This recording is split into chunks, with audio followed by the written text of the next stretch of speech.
Assalamualaikum warahmatullahi wabarakatuh. Alhamdulillah. Wassalatu wassalamu ala rasulillah amma ba'd. Apa semuanya siap menjadi juara? Juara apa dulu antum?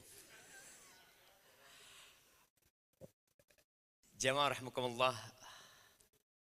Rasul sallallahu alaihi wasallam pernah bertanya kepada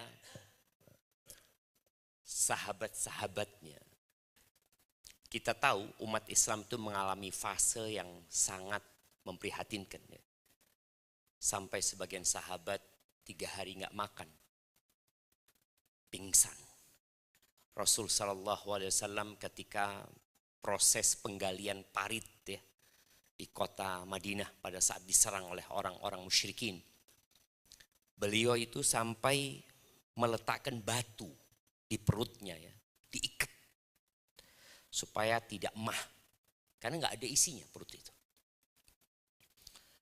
Lalu Nabi SAW bertanya kepada mereka, Kaifa antum idza futihat alaikum Faris war Rum? Bagaimana sikap kalian nantinya ketika Persia dan Romawi ditaklukkan? Kira-kira seperti apa sahabat ya? Kita sering dengar istilah OKB.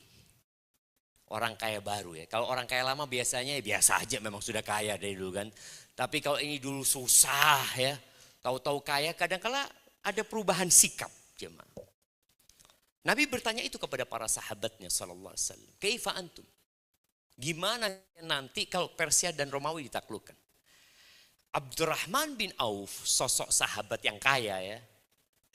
Jadi Anda berharap semua yang hadir di sini seperti Abdurrahman bin Auf nantinya.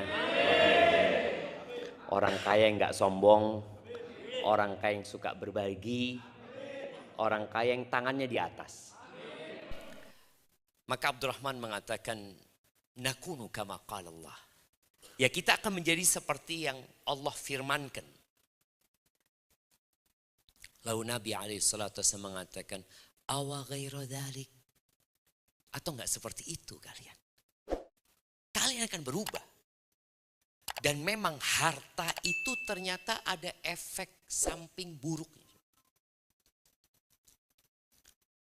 Maka beliau mulai menyampaikan beberapa efek samping dari ditaklukannya Romawi dan Persia. Yang pertama kata Nabi SAW, tatanafasun. Kalian akan bersaing. Dan orang kalau sudah melihat harta, nggak ada puasnya. Kira-kira kalau antum sudah nikah? Oh alhamdulillah. Iya. Pertanyaannya, kalau antum dapat duit 1 T, kebayang nggak antum? Pernah mimpi dapat duit 1 T? Pernah mimpi? Bangun 1 T beneran? Oh enggak. Kira-kira sudah cukup buat antum?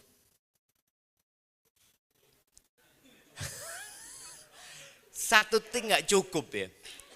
Kalau umur antum 100 tahun, 100 tahun ya, 1 tahun habis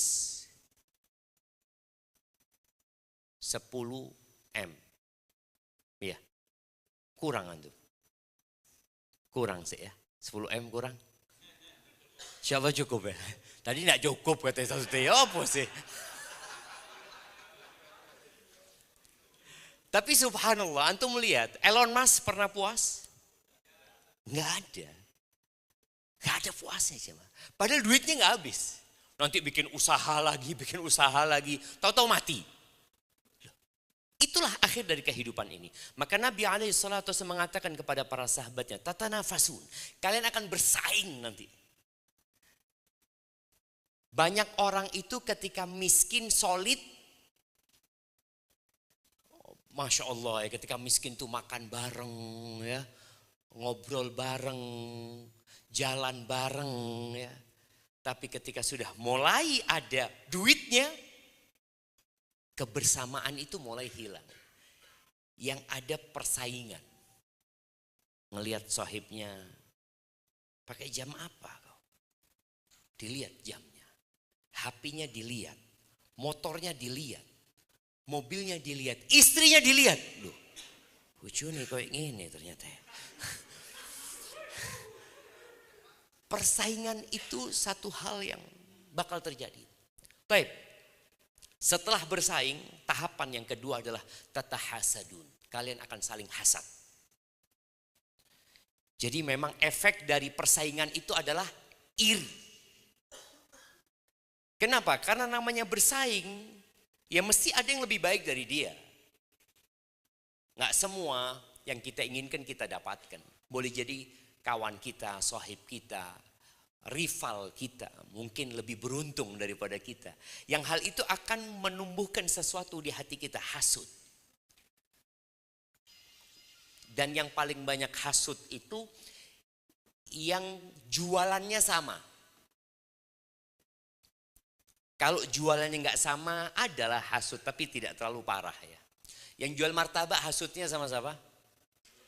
Jual martabak gitu loh. Kalau semain jualan mie kadang-kadang enggak lah. Yang jualan handphone masa hasud sama yang jualan cilok jemaah. Kok rame cilok iki kan? Insya Allah enggak gitu. Ketika ada hasad, kita lewat depan toko yang rame. Perasaan kita gimana? Mudah-mudahan kobongan toko ini. Jadi ada perasaan enggak suka dengan kesuksesan orang lain. Jadi yang awalnya bersaing kemudian muncul tadi hasad. Dan orang dulu kalau hasad itu kira-kira kemana dia perginya? Kemana? Ya? Dukun. Pernah berangkat ke dukun nanti?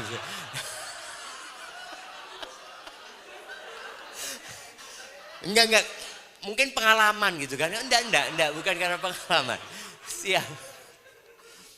Iya, cuma tadi. Makanya kalau kita lihat di surat Al-Falaq itu, Qul a'udzu birabbil falaq min syarri ma khalaq wa min syarri ghasiqin idza waqab wa min syarri naffatsati fil uqad.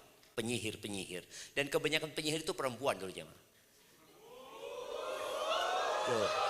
Ana mau tanya sama ibu-ibu, pernah dengar namanya kakek sihir? Pernah? Enggak ada, yang ada nenek. Loh memang Allah sebutkan wa min syarri naffatsati fil uqad. Perempuan-perempuan yang meniup buhul-buhul. Makanya yang ahli litrik. Tahu litrik itu jemaah? Itu kakek-kakek apa nenek-nenek? Loh, nenek, betul. Kemudian terakhir dari surat ini Allah mengatakan wa min syarri hasidin idza hasad. Dan nasihat anak kepada semua yang bergabung di juara ini, baca selalu ayat itu. 3 kali di pagi hari, 3 kali di sore hari, setelah sholat 1 kali. Baca qul huwallahu ahad, qul a'udzu birabbil falaq, qul a'udzu birabbin nas. Karena orang yang sukses itu ada yang hasud. Tapi kalau antum susah, insya Allah tidak ada yang hasud. Gitu. Tidak ada yang kepingin, ya Allah kapan aku susah kayak dia gitu. Tidak ada jemaah. Insya Allah tidak ada. Makanya ada satu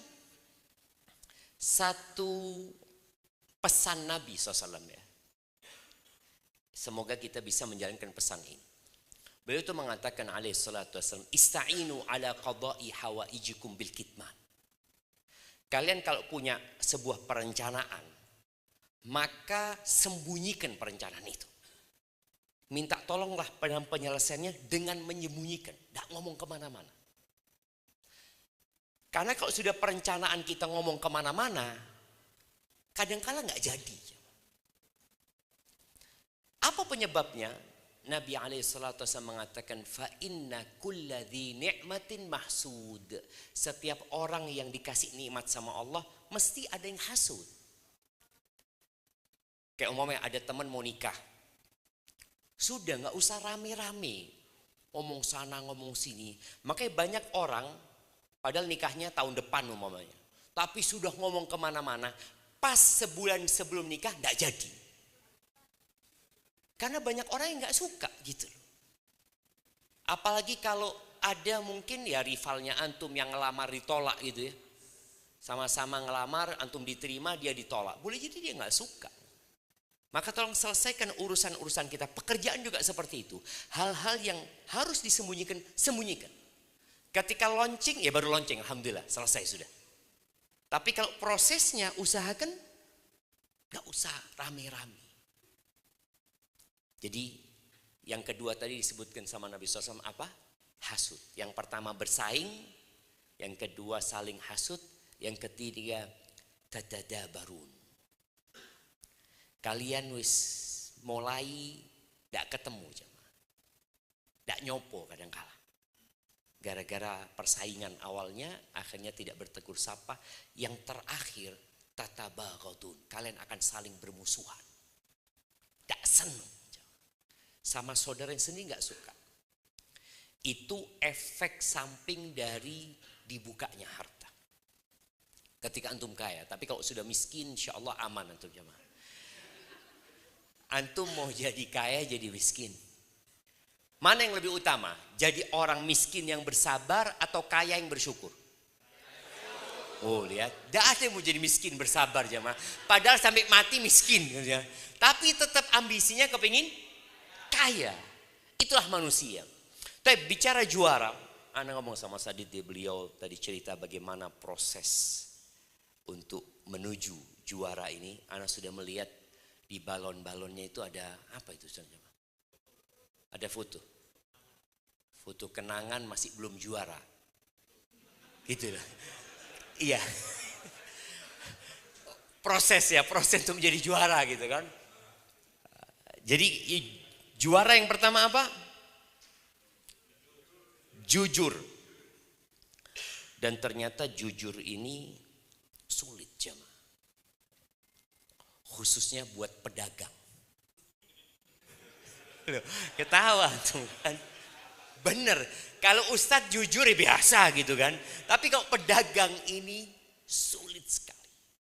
Bahkan Nabi SAW mengatakan, At-tajiru saduq ma'an nabiyin.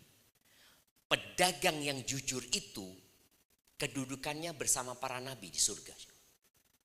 Dari sulitnya jujur dalam berdagang. Ada kekhawatiran kalau jujur tidak laku. Ada kekhawatiran kalau jujur untungnya sedikit.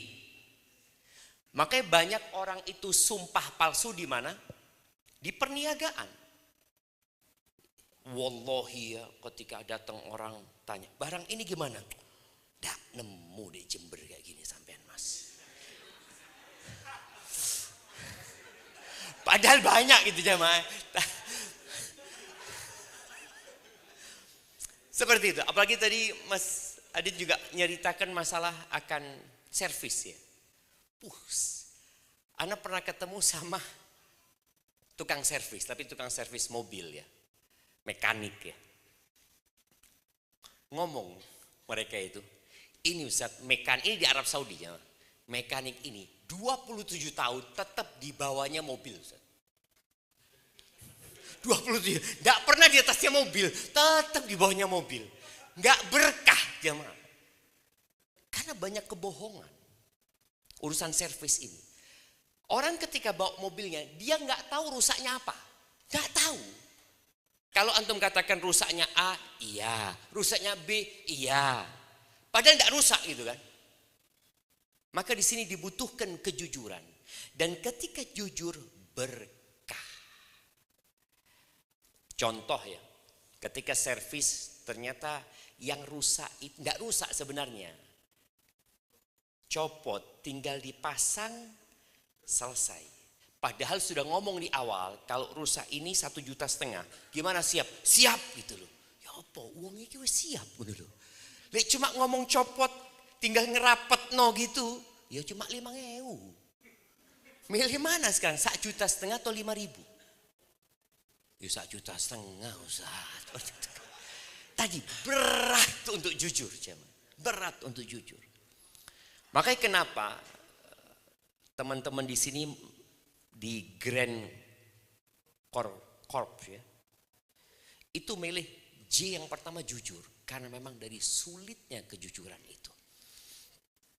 Orang munafik itu, kalau kita lihat gayanya, Allah menyebutkan, idza ra'aitahum tu'jibuka ajsamuhum. Kalau kau ngelihat orang munafik itu, ya Allah, penampilannya sangat meyakinkan. Wa iyaqulu tasma' liqaulihim. Kalau ngomong kayak orang paling jujur jamaah. Antum melihat ya pedagang-pedagang yang kalau ngomong menyihir pembeli ya, yang awalnya nggak mau beli jadi beli jamaah. Hah? Promotor. Ketika datang lihat-lihat HP ya, padahal banyak HP yang kelasnya lebih tinggi ya, tapi dia bikin ini yang paling bagus. Nak saat toko ini yang paling apik sudah. Ini cocok buat sampean gitu. Siapa yang melakukan itu biasanya jemaah?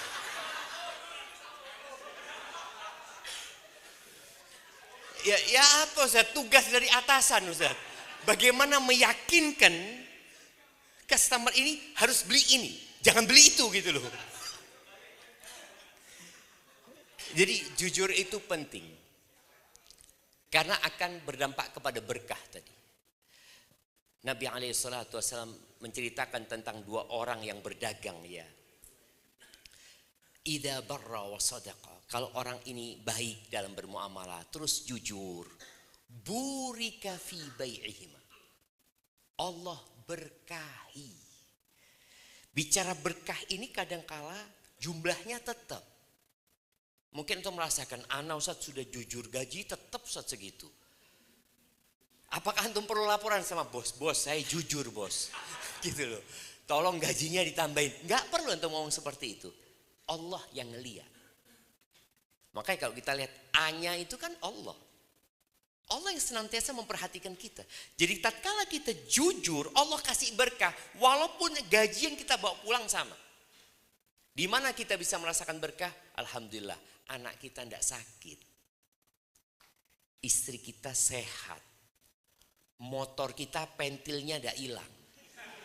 Loh, ini kalau kita bicara, bisa jadi antum pulang motornya kempes.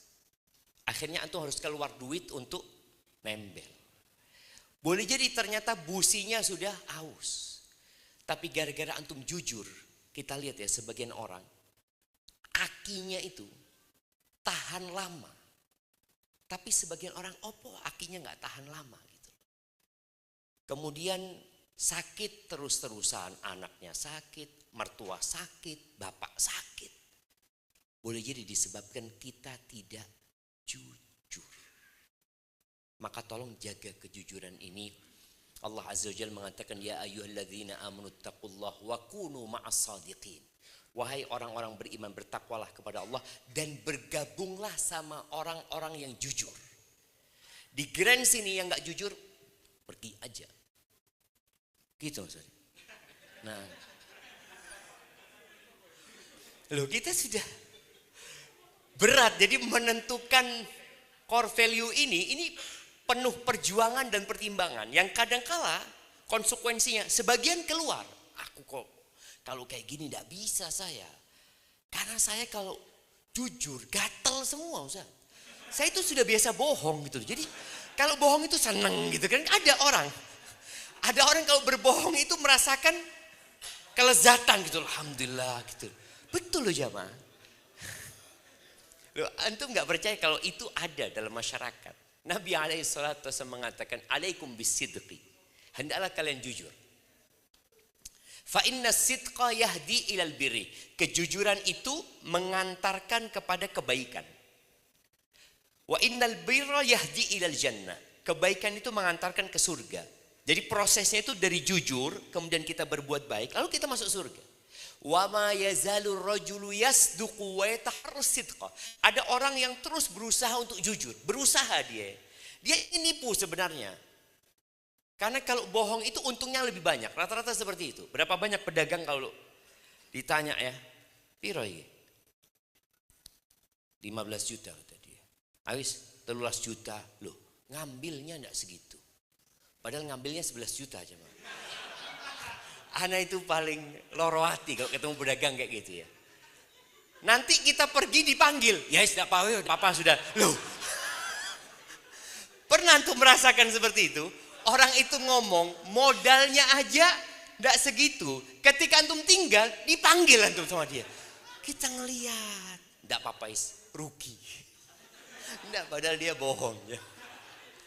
Tapi ada orang yang berusaha untuk jujur.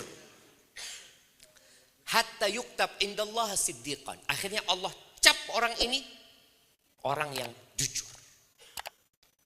Sehingga orang-orang itu kalau bermuamalah sama orang ini, ya Allah enaknya sama fulan gitu dia. Kenapa? Jujur dia. Ada stempel yang diberikan sama Allah yang masyarakat akan menilai hal itu. Tapi yang bohong, ada orang yang bohong. Dan Nabi memperingatkan, iyakum wal kadhib. Fa innal kadhiba yahdi ilal fujur. Hati-hati dengan kebohongan, hindari kebohongan. Kebohongan itu mengantarkan kepada kejahatan. Jadi ketika orang berbohong, akan berbohong lagi, akan berbohong lagi, akan berbohong lagi. Dan kejahatan itu mengantarkan kepada neraka. Wa ma yazalur rajulu yakdzib. Dan ada orang ya yang terus bohong dan ada upaya dia untuk terus bohong, tidak ada tobatnya. Sampai dicap sama Allah kadzab, pembohong. Maka tadi yang sampaikan, kalau tidak bohong loro kabeh awake. Ketika dia bohong dia senang. Nauzubillah min dzalik. Maka tolong jaga kejujuran ini yang insya Allah dengan kita jujur tadi kita akan mendapatkan berkah di usaha ini. Baik, yang kedua apa U-nya? Unggul. Ya, kalau mau unggul itu sebuah lembaga sekolah itu akreditasinya kalau dulu itu ada A, ada B, ada C. Sekarang kampus kita STD Imam Syafi'i itu ternyata sekarang akreditasinya cuma 2. Terakreditasi atau unggul. Cuma 2. Tidak ada lagi C, B, nggak ada. Terakreditasi atau unggul. Dan untuk menjadi unggul ini butuh perjuangan dan pengorbanan. Yang mana kampus menyampaikan, nggak bisa kita unggul kalau sebagian divisi unggul yang lainnya tidak. Bicara unggul itu ya harus bareng-bareng. Direncanakan dari awal kalau kita memang benar-benar ingin unggul. Dan Nabi SAW menyebutkan orang Islam itu ada 2 macam. Tolong kita semua mengevaluasi diri. Jadi kita itu memang butuh evaluasi diri. Jangan nunggu ditegur sama orang lain. Ana izin minum jamaah ya. Ana heran belum dibukakan air ana, belum dituangkan. Ya ini mungkin dari usaha pengorbanan tadi jamaah. Aman.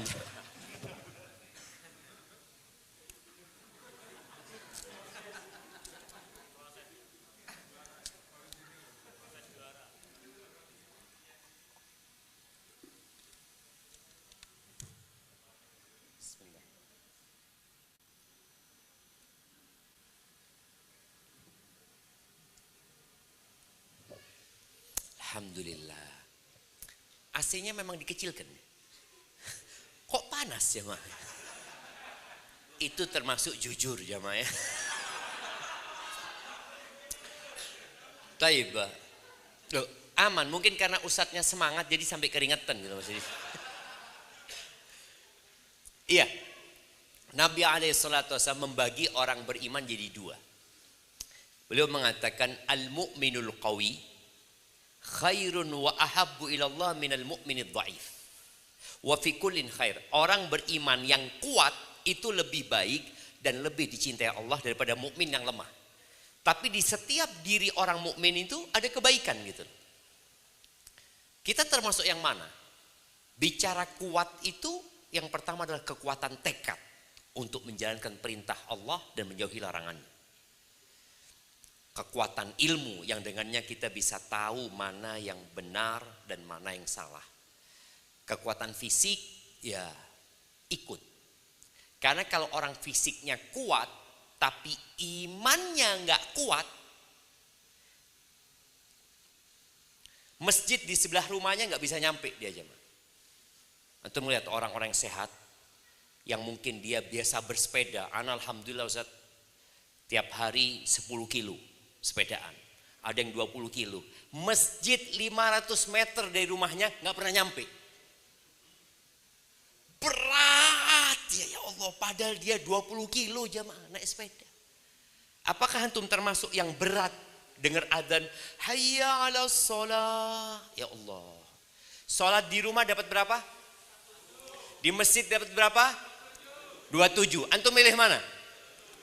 Tergantung imannya. Tergantung iman. Tadi tatkala seorang itu imannya kuat, dia pilih 27. Tapi ketika imannya lemah, ya sudah apa-apa, yang penting sembahyang. Kadang-kadang seperti itu. Ada.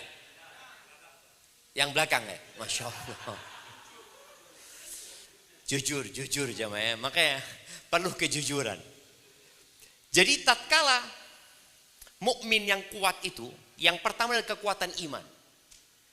Antum lihat ya, para sahabat Nabi ketika perang Badar, berapa jumlah mereka? 313. Melawan 1000, menang jamaah. Padahal persenjataannya biasa-biasa saja. Sedangkan musuhnya, jangan ditanya. Tapi kenapa mereka bisa menang? Karena mereka punya kekuatan yang menyebabkan Allah menolong mereka.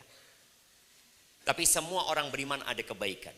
Makanya tadi A-nya adalah Allah, supaya kita tahu kita nggak akan pernah unggul, kita tidak pernah akan kuat, kita tidak akan pernah bisa jujur tanpa bantuan Allah Azza wa Jalla. Lalu Nabi SAW mengatakan ihris ala ma yanfa'uk. Untuk menjadi unggul itu harus totalitas. Berusahalah engkau untuk meraih apa saja yang bermanfaat buat engkau. Apa saja yang bermanfaat buat engkau. Wallah jamaah, ana melihat ya, non muslim ketika naik Garuda, waktu itu ana dapat kursi bisnis kelas. Ana duduk di sana, banyak rata-rata yang duduk di bisnis kelas itu non muslim ya. Kalau ana lihat ya, mereka banyak orang-orang kaya di antara mereka. Ketika mau turun, penumpang-penumpang itu minta jatahnya mereka kepada pramugari. Ada ini, ada ini. Jadi yang memang biasa diberikan. Baik itu mungkin kue, baik itu mungkin ya sikat gigi, kos kaki, apa. Itu mereka bawa turun. Padahal mereka sudah kaya raya. Sebagian kita merasa sudah kaya sehingga meremehkan banyak kebaikan. Duit 500 diambil nggak antum kalau ngeliat di kaki antum? Cuma 500. Ditinggal. Padahal ini bermanfaat. Kalau antum ambil, antum letakkan di kotak amal, dapat pahala. Tapi sebagian kita sudah merasa tidak ada gunanya gitu. Apa saja yang bermanfaat, tolong diambil. Dan itu pesan Nabi SAW. Ngelihat batu, kita kadang naik motor ada batu di jalan. Kalau orang nggak ngelihat, mungkin akan membahayakan diri. Kita ngelihat, seharusnya kita berhenti, kita buang. Itu bermanfaat jadi pahala buat kita. Tapi sebagian kita mengabaikan. Lihat paku di jalan, dia biarin. Maka berusaha kalau mau unggul tadi, bersungguh-sungguh untuk meraih apa saja yang bermanfaat. Baik, yang kedua, pesan Nabi SAW, wasta'in billah. Minta tolong sama Allah. Nggak bisa sudah. Antum tidak akan bisa menjadi juara tanpa minta tolong sama Allah SWT. Ketika antum berangkat ke tempat kerja, ketika buka toko, yang mungkin di bagian servis, yang mungkin di bagian HP, yang mungkin di bagian kafe, yang martabak atau apa. Ketika antum membuka dengan bismillah, minta tolong sama Allah. Mudah-mudahan laku ya Allah. Mudah-mudahan ada rizki di sini. Minta tolong sama Allah SWT. Yang ketiga, wala ta'jaz. Jangan jadi orang yang lemah. Ajaz itu nggak mampu. Ada orang nggak mau, ada orang nggak mampu. Orang yang nggak mau itu namanya apa? Males, nggak mau dia. Ada orang nggak mampu gitu. Dan Muslim itu nggak boleh jadi orang yang males dan orang yang lemah, nggak boleh. Harus semangat dia. Contoh nih, ketika bos menyampaikan, usahakan ya hari ini semuanya ini laku. Antum akan ngomong apa? Siap, insya Allah. Tapi kalau antum dari awal, ya tidak mungkin lah bos. Mosok teh payu kabeh. Dari awal sudah pesimis. Enggak. Ana masih ingat dengan seorang pimpinan. Dia di Zahir Account ya, ada aplikasi Zahir Accounting itu. Dia ngomong, Ana punya anak buah banyak Ustaz, kerjanya di depan komputer Ustaz. Ana ngomong sama mereka, antum mau tiduran, mau apa nggak apa-apa, yang penting bisa datangkan fulus. Karena tujuan kita bekerja cari fulus. Jangan pura-pura sibuk depan komputer, wow, tapi tidak oleh duit gitu loh. Buat apa gitu loh? Karena tujuan utamanya dapat fulus gitu, yang dicari itu fulus gitu.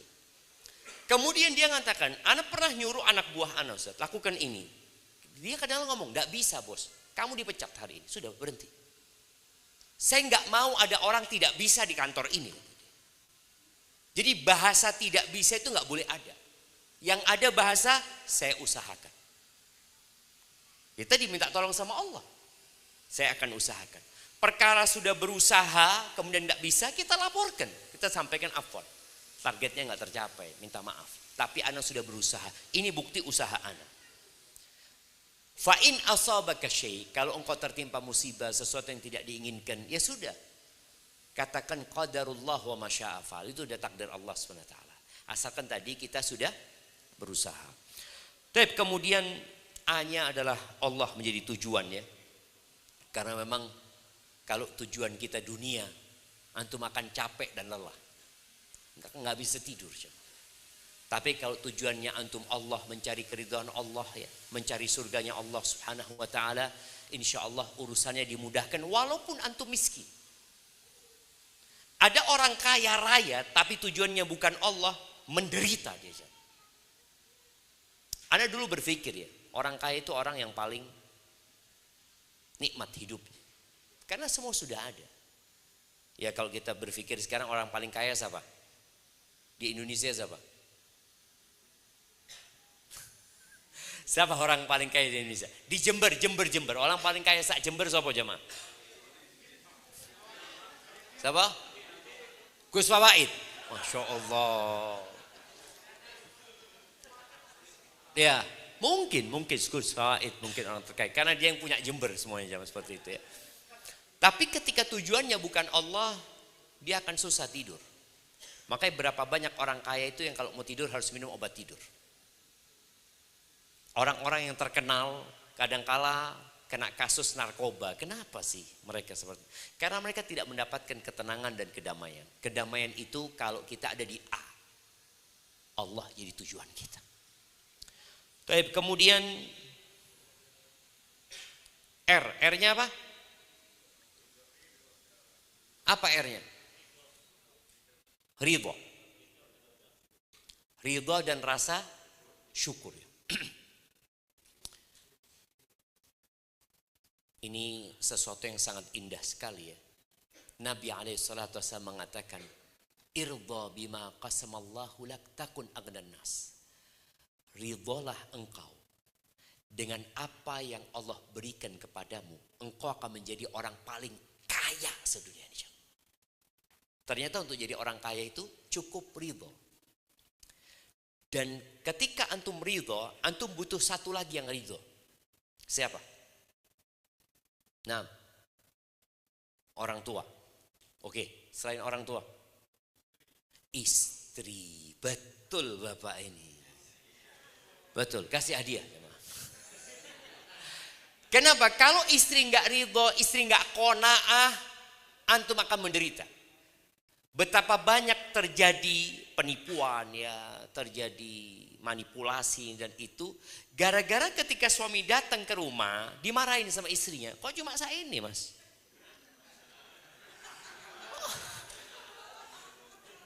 Makanya perlu istri menjadi orang yang ridho. Ini yang hadir di sini suami istri. Iya.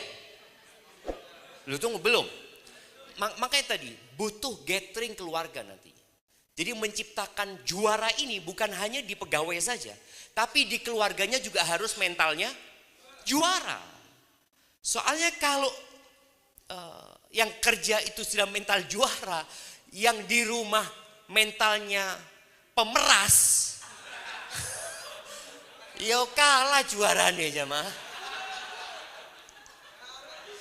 Sahih. Makanya kenapa yang menjadi faktor penting dalam kehidupan ini pendamping ya. Maka jangan salah pilih istri antum. Jangan salah pilih istri. Ya apa kalau sudah salah Ustaz? Apa mau diganti Ustaz? Ya jangan. Direparasi. Diservis ya mah. Diservis ya. Ya mungkin ada. Ibu-ibu juga mungkin dapat suami-suami yang kurang bertanggung jawab gitu ya. Anak punya suami Ustaz, Allah yang ada ngabisin duit umpamanya. Kalau sudah dapat duit judol. Kalau kalah judol pinjol ya. Akhirnya terakhir berantakan rumah tangganya. Maka tadi suami istri pun visi misinya harus disamakan. Maka semoga ke depan nanti kajiannya suami istri. Untuk menyamakan ridho. Supaya sama-sama ridho, bersyukur. Anak pernah tahu seorang perempuan jemaah. Suaminya tiap hari ngasih 20.000 jemaah. Dia jualan, dia pulang, dia ngomong, Dek cuma dapat 20.000 Dek. Apa kata istrinya? Alhamdulillah Mas. Bismillah kita nikmatin. Diberkahi sama Allah. Tapi kalau antum dapat istri, Dek 20.000, Mas gak usah mulai Mas. Ya apa gak usah mulai. Mulai nanti jemaah.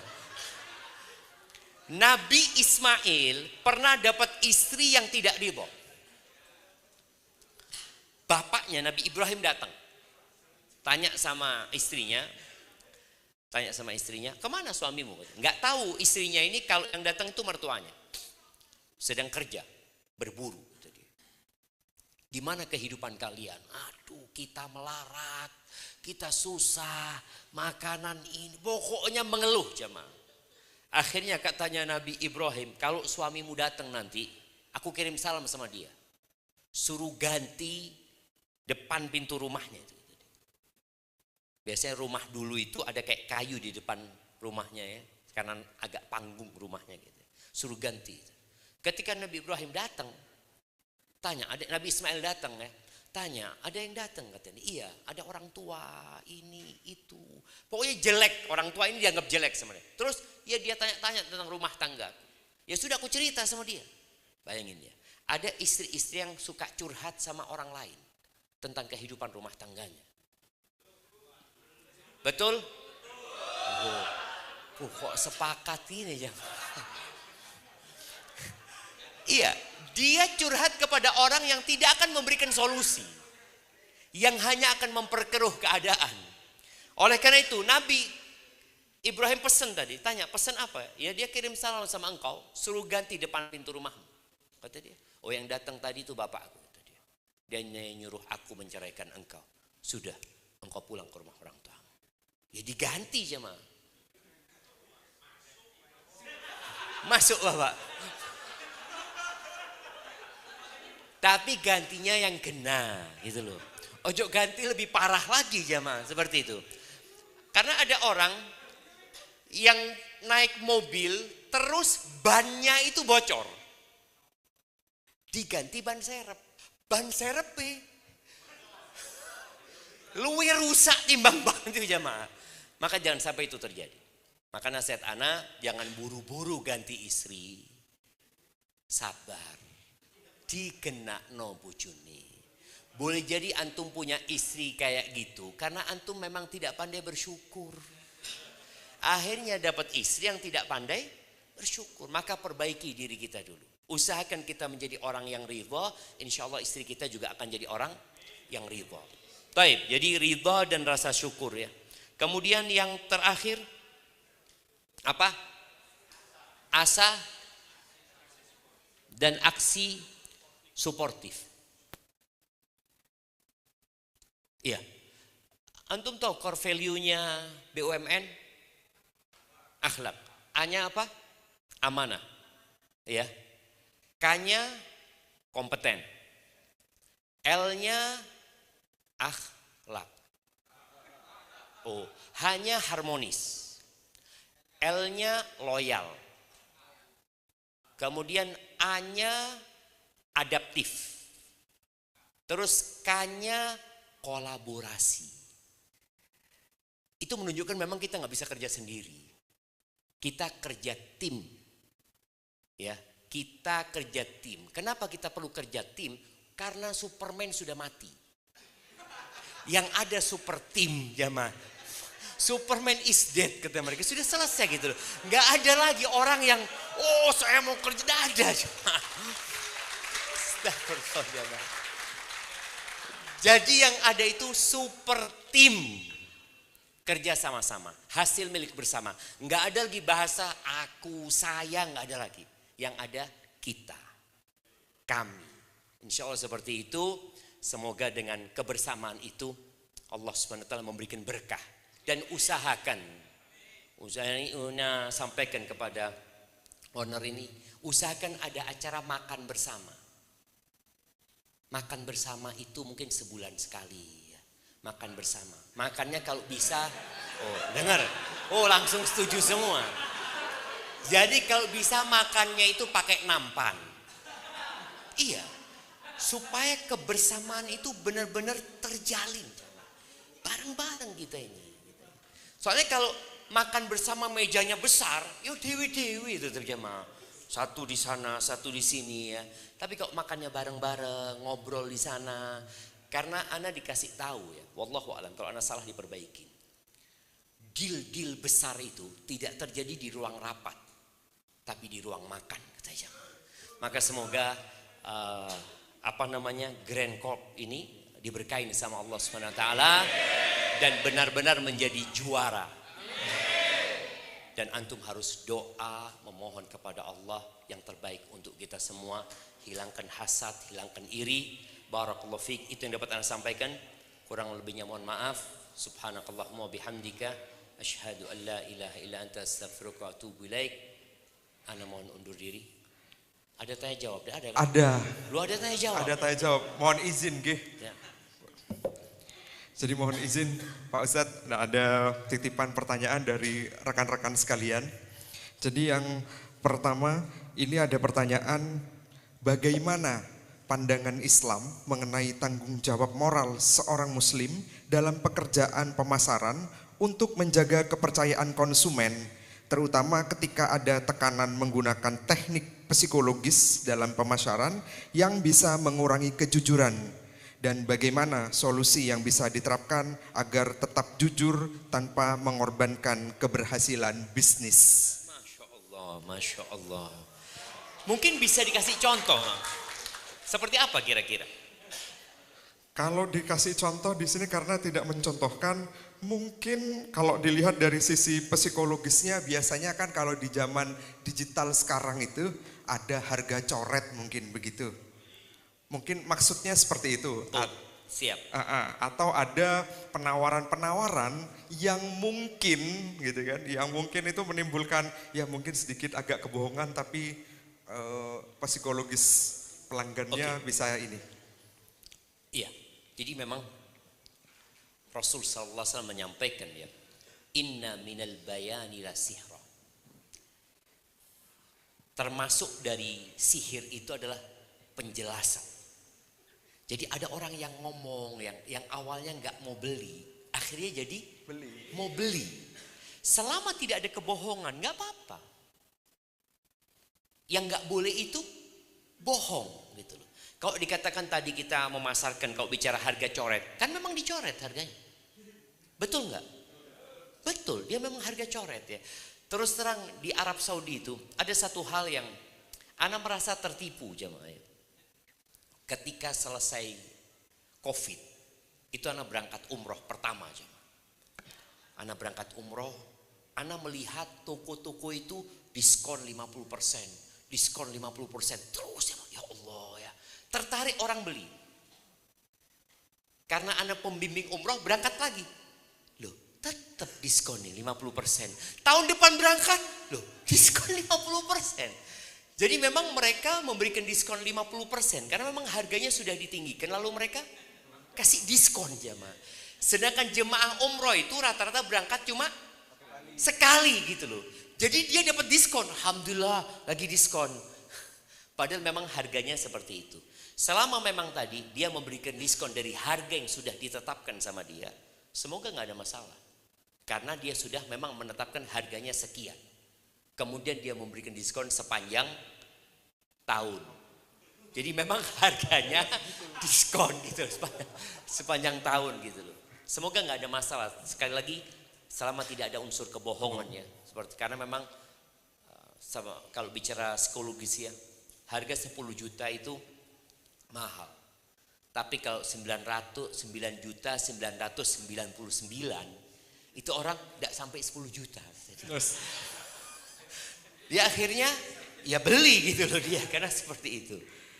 Jadi insya Allah selama tidak ada unsur kebohongan. Karena tadi disampaikan kadang-kala harus bohong. Nggak tahu bohongnya di mana gitu. Itu mungkin yang perlu dievaluasi ya. Biasanya tim marketing ini memang perlu sekali-kali datang ke ustadz. Menyampaikan tentang yang dilakukan. Apakah seperti ini boleh, seperti ini boleh gitu ya. Ada contoh-contoh. Karena sekali tujuan kita adalah mencari keridhaan Allah Subhanahu wa ta'ala ya. Maka jangan sampai kita pulang bawa sesuatu yang tidak diberkahi nanti. Barakallahu fikum. Masih ada lagi Ustaz pertanyaannya. Yang kedua ini pertanyaannya adalah Assalamualaikum Ustaz. Waalaikumsalam warahmatullahi wabarakatuh. Bagaimana keadaan umat di akhir nanti yang sudah bertaubat dari hutang, bertaubat dari dosa riba, dia meninggal terlebih dahulu sebelum hutang-hutangnya lunas? Subhanallah jamaah. Coba yang tidak punya utang angkat tangan. Ya, hampir semua punya utang. Karena kita memang bangsa yang suka berhutang. Dan nasihat anak, berdoalah meminta perlindungan dari hutang. Nabi SAW berlindung dari hutang. Allahumma inni a'udzubika minal ma'thami wal maghrab. Ya Allah, aku berlindung dari dosa dan hutang. Dosa dan hutang. Sampai sahabat itu heran, ya Rasulullah, kenapa engkau takut sekali sama utang itu? Padahal orang itu beranggapan utang itu solusi. Tapi Nabi SAW menganggap utang itu masalah. Maka beliau menjelaskan alaihissalam, orang itu kalau berhutang biasanya akan berbicara untuk hutang supaya diutangi, dia akan menyampaikan alasan dia berhutang dan biasanya bohong. Lalu dia janji dan ingkar janji. Insya Allah pekan depan kalau fulus cair, ana lunasin. Padahal nggak ada yang mau cair fulusnya dia sebenarnya, nggak ada. Tapi supaya dia diutangi, maka dia akan melakukan dosa.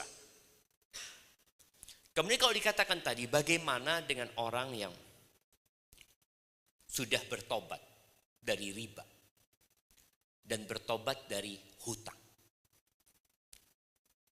Ketika di hari kiamat, maka dia akan didatangi oleh orang yang punya utang tadi dan akan dituntut. Orang yang mati syahid, orang yang mati di medan perang, diampuni semua dosanya kecuali hutang. Karena kita tahu syarat tobat itu ada 4. Menyesali, meninggalkan, bertekad untuk tidak mengulangi. Kalau urusannya dosa sama manusia, itu Allah serahkan kepada manusia itu. Dia harus minta maaf. Kalau dia punya utang tadi, ya dia harus melunasinya. Kalau dia pernah nipu orang ya yang dia tipu itu harus dikasih tahu dan minta dihalalkan apa yang sudah dia kerjakan. Kalau enggak akan dituntut. Karena pertobatannya, kalau tadi dikatakan dia sudah tobat, tapi ternyata tobatnya belum selesai. Karena dia bawa mati hutang. Makanya Nabi alaihi salatu wassalam dulu kalau ada orang yang mati meninggalkan hutang, Nabi nggak mau mensolati. Sampai ada yang menanggung hutangnya. Tapi setelah itu Nabi alaihi salatu wassalam kalau ada orang mati punya hutang, Nabi mensolati. Kenapa? Karena beliau yang menanggung. Jadi ditanggung oleh negara hutangnya orang itu. Negara yang akan melunasi hutang-hutang mereka. Bagaimana tadi kalau orang ini memang nggak mampu, Ustaz? Artinya dia mati, tidak meninggalkan warisan, dan dia benar-benar sudah bertobat. Ya semoga Allah kasih kemudahan nantinya pada hari kiamat. Tapi jangan merasa aman dari hutangnya. Karena orang yang mati syahid pun nggak diampuni hutangnya. Walaupun pahalanya sudah banyak, dia harus menghadapi tuntutan orang. Dan orang yang mau berhutang, lihatlah apakah antum memang membutuhkan atau tidak. Sekarang di marketplace itu ada tawaran untuk hutang. Ada kan? Jadi yang suka masuk pasar siapa? Ibu-ibu. Ibu-ibu ini seneng lihat-lihat jemaah. Ndak beli, saat cuma masukkan ke keranjang. Ya kan? Masuk ke keranjang. Lama kelamaan dilihat, ya Allah, eman ini. Akhirnya beli, ndak punya uang, bayar nanti. Apa pay later mungkin ya, ada bayarnya nanti. Itu hutangnya. Maka tolong ketika tidak butuh jangan berhutang. Kalau harus berhutang, jangan yang hutangnya riba. Karena kalau sudah hutangnya riba, boleh jadi antum tidak akan pernah bisa melunasinya. Dan akan dicabut keberkahan dari yang antum beli nantinya. Barakallahu fiik. Seperti itu kira. Nah. Siap. Ada pertanyaan lagi Ustadz. Wah ini pertanyaannya nampaknya dari promotor kayaknya. Masya Allah. Perwakilan promotor kayaknya. Ustadz, bagaimana jika berdagang antara barang A dan barang B yang notabene semisal barang yang bagus yang A, tapi berhubung insentifnya lebih besar yang B, maka kita bagus-baguskan barang yang B. Itu bagaimana pendapat Ustadz? Nah, iya, ingat kita mau jadi juara. Ada sebuah kewajiban seorang muslim ya, untuk memberikan nasihat kepada orang lain. Jadi orang yang beli barang itu nggak ngerti sama barang, yang ngerti antum. Dan tugas antum bukan hanya menjual barang ini, tapi bagaimana melayani. Jadi kalau kita lihat ya perusahaan-perusahaan besar itu sudah bukan servis lagi, tapi hospitality mereka itu benar-benar membuat orang akan kembali lagi karena merasakan kenyamanan. Maka jangan pernah berpikir dapat keuntungan saat ini, tapi kemudian kehilangan keuntungan selanjutnya.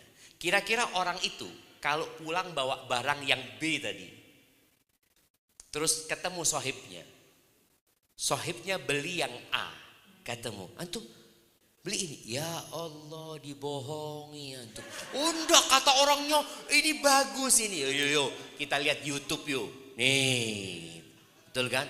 Iya. Kira-kira antum didoakan ya Allah mudah-mudahan yang jualan itu ya Allah tabrakan kok ya Allah. Kira-kira ya apa? Enggak, insya Allah enggak didoakan seperti itu jamaah ya. Tapi tadi kita kadang kala karena lupa sama Allah. Kita ambisinya dunia. Akhirnya kita berusaha untuk mendapatkan insentif yang lebih daripada kita dapat insentif yang biasa tapi berkah. Karena orang itu akan puas dan akan mengatakan kepada antum jazakallah khair. Barakallahu fiik ya. Ada cerita seorang sahabat namanya Jarir ibn Abdullah. Ini sahabat jamaah ganteng. Sampai Umar bin Khattab menyebutkan ini Yusufnya umatnya Nabi Muhammad. Dari gantengnya dia. Pernah suatu hari Dia nyuruh anak buahnya beli kuda. Berangkatlah anak buahnya ke pasar, dapat kuda yang bagus, dibawa ke rumah untuk dibayar sama bosnya. Artinya bosnya mau ngeliat dulu gitu. Setelah dilihat harganya deal 300 dirham. 300 dirham itu ya 30 dinar. 30 dinar itu kira-kira sekarang ya 300 jutaan. Iya, 30 dinar. Iya, 300 jutaan atau 250 juta. Ketika dilihat kudanya ini, ngomong bosnya ini, jari itu mengatakan, kudamu ini bagus. Gimana kalau harganya 400 dirham? Ada orang nawar ke atas. Ya. Pernah ngelihat ada orang nawar ke atas? Kita kalau ngelihat orang nawar ke atas, ini niat apa? Main-main ini begitu kan? Ini nawar ke atas 400 dirham. Ya maulah kata dia. Dilihat lagi ndak. Barangmu ini bagus sekali. Gimana kalau 500? Ya mau dia. Sampai terakhir dibayar 800 dirham. Dibayar. Anak buahnya itu setelah orang itu pergi, ngomong sama bosnya ini. Aku datangkan kepadamu harga yang murah. Engkau beli dengan harga yang mahal. Kok bisa kayak gitu? Iya kata Jarir. Aku pernah berjanji sama Nabi SAW.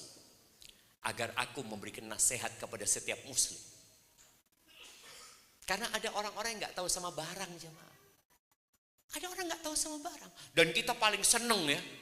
Kalau ketemu sama orang gak tahu sama barang. Aduh enak ini. Bismillah. Dan kita paling seneng ngelek-ngelek no barangnya orang.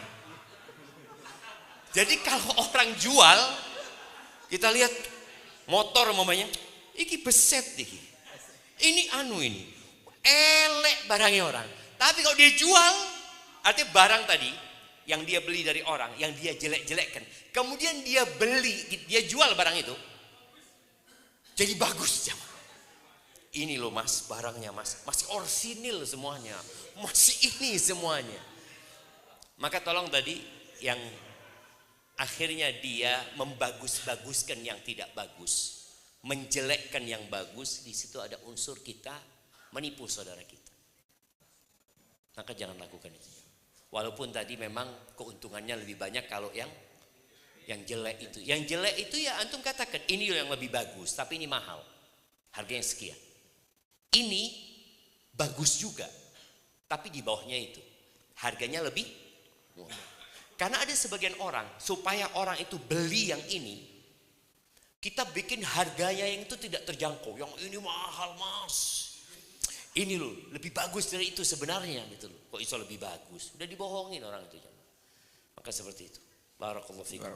Satu pertanyaan lagi, Ustaz. Ini kayaknya pertanyaan mewakili dari ibu-ibu kayaknya. Masya Allah. Nah. Assalamualaikum Ustaz.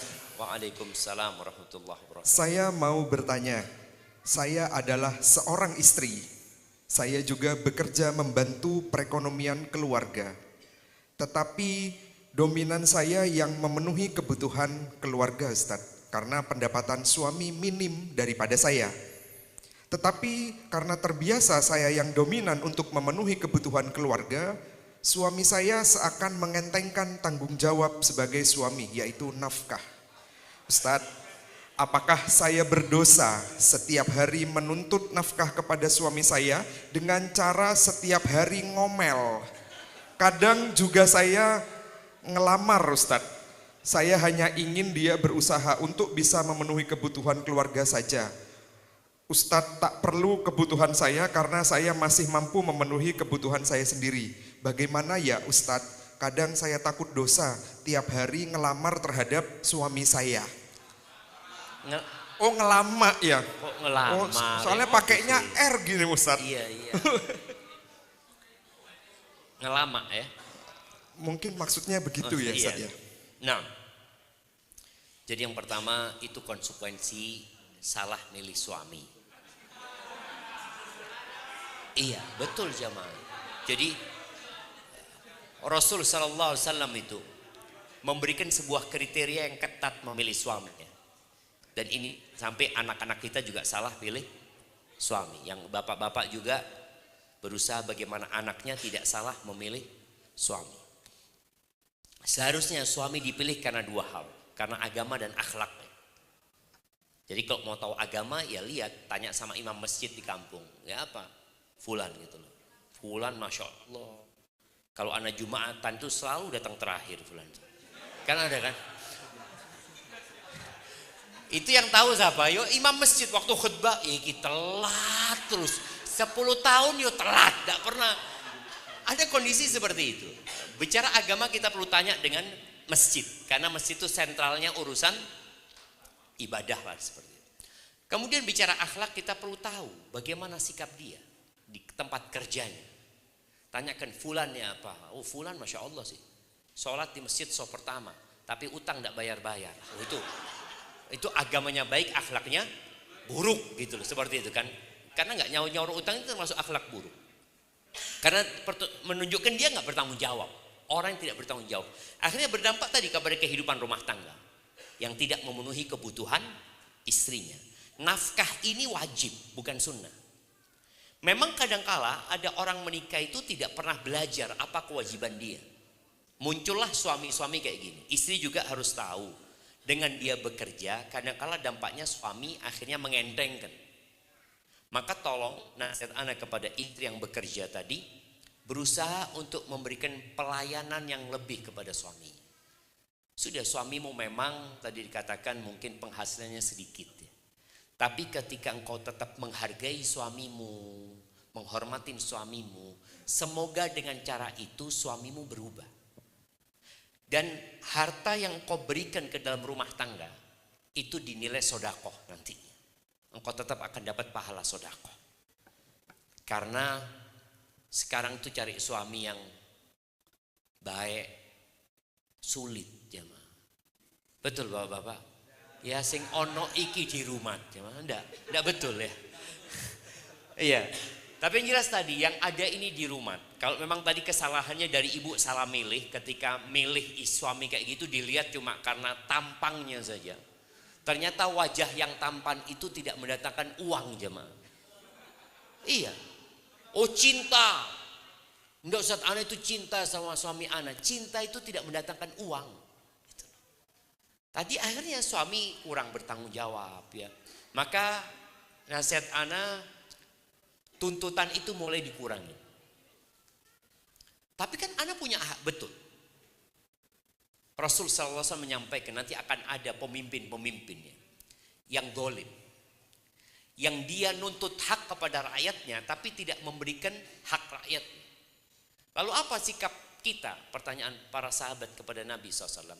Kalian berikan hak pemimpin kalian. Terus hak kami gimana ya Rasulullah? Kalian minta sama Allah. Allah itu yang punya langit dan bumi. Maka istri yang soleha tadi, bismillah, anti memang punya hak. Dan suami yang zalim akan mendapatkan balasan nantinya. Jangan sampai kondisi tadi membuat keharmonisan hilang. Ya udahlah, suamimu memang kurang baik, engkau berusaha untuk memberikan khidmat. Kemudian kalau ada waktu ya, umpamanya ajak suaminya sharing, bang kira-kira gimana caranya supaya nafkah itu bisa diberikan. Jadi tidak menuntut, tapi mungkin lebih sharing sama suami. Kemudian kalau cerewet, ngomel, kalau ada gunanya nggak apa-apa. Kalau nggak ada gunanya, ngeseli. Maka lebih baik bersabar, didoakan suaminya, terus berkhidmat. Semoga dengan cara itu rumah tangganya mendatangkan sakinah, mawaddah, dan rahmah insya Allah. Barakallahu fiik.